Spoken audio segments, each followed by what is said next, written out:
झारखंड के एक गांव में गोपाल नाम का एक व्यक्ति रहता था। पेशे से वह एक कपड़ा व्यापारी था। उसकी 2 पुत्र थे।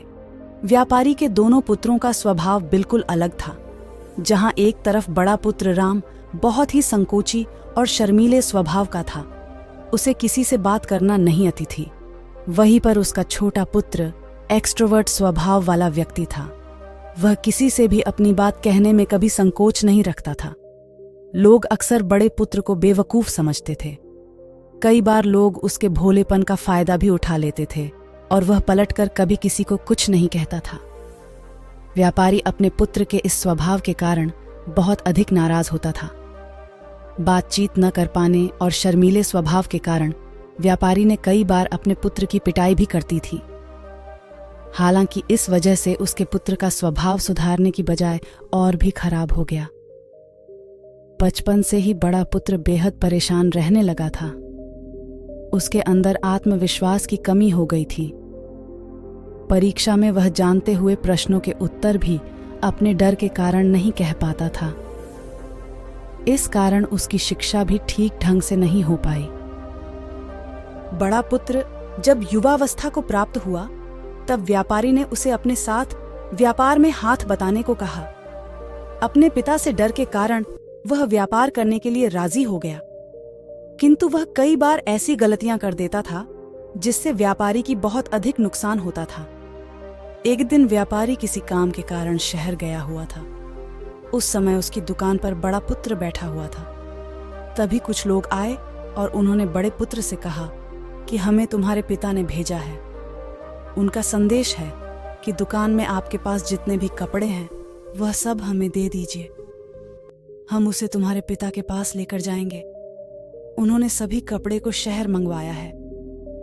व्यापारी का पुत्र उनसे प्रश्न पूछने की हिम्मत जुटा ही रहा था कि वे दोनों आदमी दुकान के अंदर घुस गए और दुकान में जितनी भी कपड़े थे सबको गाड़ी में रखा और लेकर चले गए। व्यापारी के पुत्र ने उन्हें रोकने का प्रयास किया, किंतु संकोच और शर्मीलेपन के कारण वह उन्हें कुछ भी कह नहीं पाया। उसने मन ही मन सोचा कि यदि मैं इन्हें कपड़े ले जाने से रोकूं तो पिताजी मुझ पर नाराज होंगे। कुछ दिन बाद जब व्यापारी शहर से वापस आया तो खाली दुकान देखकर उसने अपने पुत्र से पूछा, सारे कोड़े कहाँ गए? ये दुकान इतना खाली खाली क्यों है? तब बड़े पुत्र ने धीरे से कहा, कुछ लोग दुकान पर आए थे और उन्होंने मुझसे कहा कि आपने सारे कपड़े को शहर मंगवाया है और दुकान में से सारी कपड़े को निकाल कर लेकर चले गए। व्यापारी को बेहद गुस्सा आया और अपना सिर को दीवार पर पटकने लगा। उसने अपने पुत्र को दुकान से धक्का देते हुए कहा कि तू बेवकूफ का बेवकूफ ही रह जाएगा। वे लोग तुझे मूर्ख बनाकर सारा कपड़े ले गए। तुमने मेरा बहुत भारी नुकसान करवा दिया। यहां से चला जा और कभी घर वापस मत आना। यदि तुम वापस आए तो मैं तुम्हें मार मार कर सीधा कर दूंगा। व्यापारी का बड़ा पुत्र इस बात से बेहद दुखी हुआ। एक बार फिर उसके शर्मीले स्वभाव के कारण उसके पिता उससे और अधिक क्रोधित हो गए।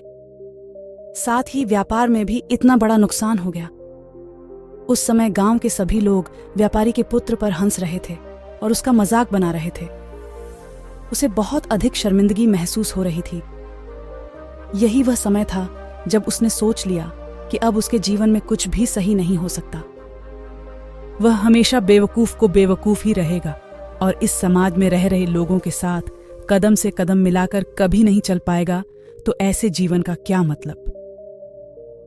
राम गांव से बाहर चला गया और एक नदी के किनारे खड़ा होकर सोचा, अब मेरा जीवित रहने का कोई फायदा नहीं है। मैं आज इस नदी में डूबकर अपने आप को समाप्त कर लूंगा। असफल जीवन जीने से अच्छा है कि वह स्वयं को समाप्त कर लें। उसने जैसे ही नदी में छलांग लगाई, एक बौद्ध भिक्षु ने उसे बचा लिया और नदी से बाहर निकालकर अपने साथ ले गए। राम ने बौद्ध भिक्षु पर नाराज होने लगा और कहने लगा, तुमने मुझे क्यों बचाया? मैं ऐसा असफल जीवन जीना नहीं चाहता।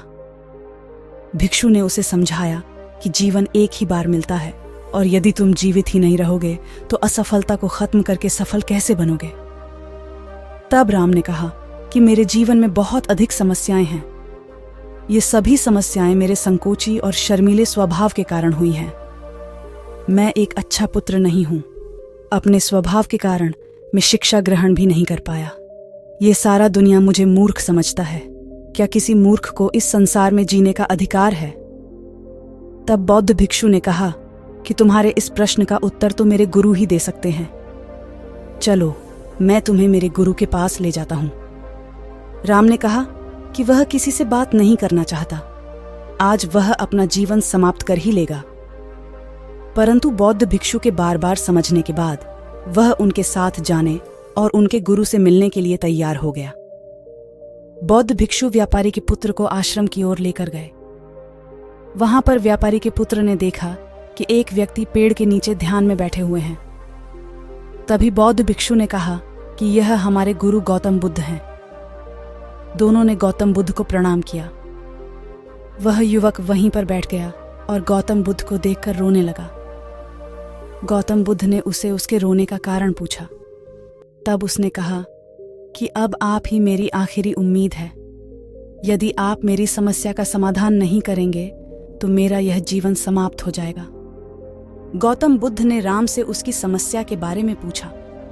तब उसने बताया कि किस प्रकार वह बचपन से ही शर्मीले और इंट्रोवर्ट स्वभाव का है। इस कारण लोग उसे मूर्ख समझ लेते हैं और उसके पिता भी उसे पसंद नहीं करते। तब गौतम बुद्ध ने युवक को शांत करते हुए कहा कि मेरे पास तुम्हारी समस्या का समाधान है। तुम्हारा जीवन बहुत ही आसान हो सकता है। तब युवक ने कहा कि क्या सच में ऐसा हो सकता है? आप बहुत ही महान व्यक्तित्व प्रतीत होते हैं। आपके तो कई शिष्य हैं। हे गुरुदेव, मैं भी आपका शिष्य बनना चाहता हूं। क्या आप मुझे अपने शिष्य के रूप में स्वीकार करेंगे? गौतम बुद्ध ने कहा, हां, अवश्य। युवक ने पूछा, है गुरुदेव, अब मुझे वो उपाय बताइए जिससे कि मेरा जीवन बदल जाए। गौतम बुद्ध बोले, किंतु उससे पहले तुम्हें मेरे कुछ कार्य करने होंगे। जब तुम मेरा यह कार्य करो लोगे तब मैं तुम्हें वह उपाय बताऊंगा जिनके द्वारा तुम्हारे जीवन में सब कुछ ठीक हो जाएगा और तुम्हारे पिता भी तुमसे प्रसन्न रहेंगे। आज से 3 दिन बाद मैं तुम्हें ऐसे उपाय बताऊंगा जिससे तुम्हारा जीवन बदल जाएगा। किंतु 3 दिनों तक तुम्हें मेरे सभी कार्य करने होंगे। मैं जैसा जैसा कहूंगा। यदि तुम वह कार्य को करने में सफल रहे तो तीसरे दिन के बाद तुम्हारा जीवन बदल जाएगा। तुम्हारा पहला दिन कल से शुरू होगा। अभी जाओ और आश्रम में आराम करो। अगले दिन व्यापारी का पुत्र गौतम बुद्ध के पास पहुंचा और कहा, हे गुरुदेव, मुझे पहले दिन का कार्य दीजिए, मैं करने के लिए तैयार हूं। तभी गौतम बुद्ध ने कहा, आज तुम्हें 10 अजनबी व्यक्तियों से बातचीत करनी है और उनका हाल जानना है, और शाम में आकर तुम्हें वह सारा कुछ मुझे बताना है। राम को बड़ा ही संकोच महसूस हुआ, किंतु उसने गौतम बुद्ध को हां कह दिया है, इसलिए कुछ न कहकर वह निकल पड़ा 10 अजनबी लोगों से बातचीत करने। शुरू में उसे बहुत अधिक संकोच हुआ। कई लोग तो डांट कर भगा देते थे, परंतु उसके सामने अपना जीवन बदलने का यही एक उपाय था। आखिरकार कोशिश करते करते उसने 10 अजनबी लोगों से बातचीत किया। शाम को जब वह गौतम बुद्ध के पास पहुंचा तो प्रसन्नता के साथ उसने गौतम बुद्ध को बताया कि आज का कार्य उसने सही ढंग से पूरा कर लिया है। कुछ लोग तो उसके मित्र भी बन गए हैं। दूसरे दिन फिर वह युवक गौतम बुद्ध के पास पहुंचा। तब गौतम बुद्ध ने कहा कि आज का कार्य यही है कि तुम आश्रम में रह रहे 5 शिष्यों को वृक्ष के बारे में पढ़ाना है। गौतम बुद्ध की बात सुनकर राम दंग रह गया। उसने कहा कि आप मुझसे किस प्रकार का कार्य करवा रहे हैं? मैं अपनी शिक्षा ठीक से पूरी नहीं कर पाया हूं। मैं यह कार्य नहीं कर पाऊंगा। तब गौतम बुद्ध ने कहा कि ठीक है, तब मैं तुम्हें उपाय भी नहीं बताऊंगा। राम ने प्रार्थना करते हुए कहा कि आप जानते हैं मेरी शिक्षा अधूरी है, फिर मैं किस प्रकार बालकों को शिक्षा दे सकता हूं? गौतम बुद्ध ने मुस्कुराते हुए कहा कि यहां सिर्फ मैं जानता हूं कि तुम्हारी शिक्षा अधूरी है। वे बालक नहीं जानते। तुम रोज अपने जीवन में वृक्ष को देखते हो। सिर्फ यही सारी बातें जाकर उन बालकों को बतानी है। आखिरकार व्यापारी के पुत्र के पास कोई रास्ता नहीं था। हिम्मत जताकर वह उन बालकों के पास पहुंचा। शुरू में तो उसके हाथ पैर कांप रहे थे, परंतु आखिरकार उसने वृक्ष की विशेषताओं के बारे में बताना प्रारंभ कर दिया। उसने बालकों को वृक्ष की 10 विशेषताएं बताई और जल्दी से वहां से भाग आया। गौतम बुद्ध के पास आकर उसने कहा, बहुत अधिक डर लग रहा था, परंतु मैंने बालकों को जल की 10 विशेषताएं बता दी हैं। गौतम बुद्ध ने कहा कि कल एक बार फिर कोशिश करना। तीसरा दिन राम ने एक बार फिर से हिम्मत जुटाया और जाकर वृक्ष के विषय में पढ़ना शुरू किया। इस बार राम को बिल्कुल डर नहीं लग रहा था। पूरे आत्मविश्वास के साथ बालकों को शिक्षा दी। तब गौतम बुद्ध ने युवक की प्रशंसा करते हुए कहा कि तुम अवश्य ही साहसी हो। गौतम बुद्ध से शाबाशी सुनकर वह युवक बहुत अधिक प्रसन्न हुआ। युवक चौथा दिन जब गौतम बुद्ध के पास आया तो गौतम बुद्ध ने कहा, आज का कार्य तुम्हें थोड़ा अजीब लग सकता है, किंतु आज तुम्हें अपने पिता से मिलने जाना है।